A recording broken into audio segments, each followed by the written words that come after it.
Ces derniers temps, c'est insupportable ce que nous sommes en train de vivre dans la ville de Kinshasa.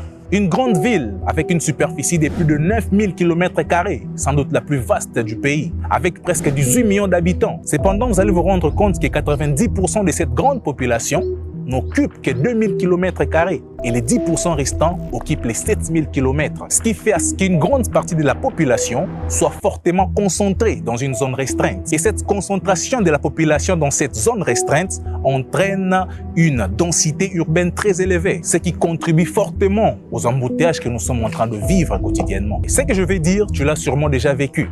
Tu vas te rendre au travail à 8 h, tu quittes la maison à 4 h, voire 5 h du matin, tu arrives à 9 h, 10 h, voire même midi.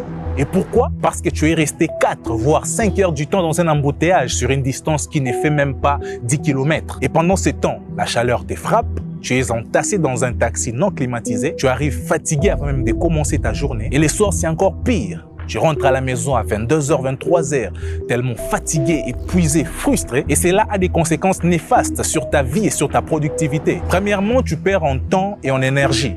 Tu perds 4 heures du temps dans un embouteillage sur un trajet ne faisant même pas 5 km. Et si on calcule 4 heures du temps par jour fois 5 jours de la semaine, ça fait 20 heures.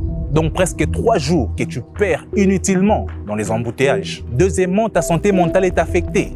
Fatigue extrême, irritabilité, stress, baisse de motivation, manque de sommeil. Tu te réveilles à 4 heures pour te rendormir à 23 heures, voire même 0 heure. Des routes en mauvais état, des taxis non climatisés, trop de klaxons, trop de violence, trop d'agressivité au volant. Et ça tous les jours, du lundi au lundi.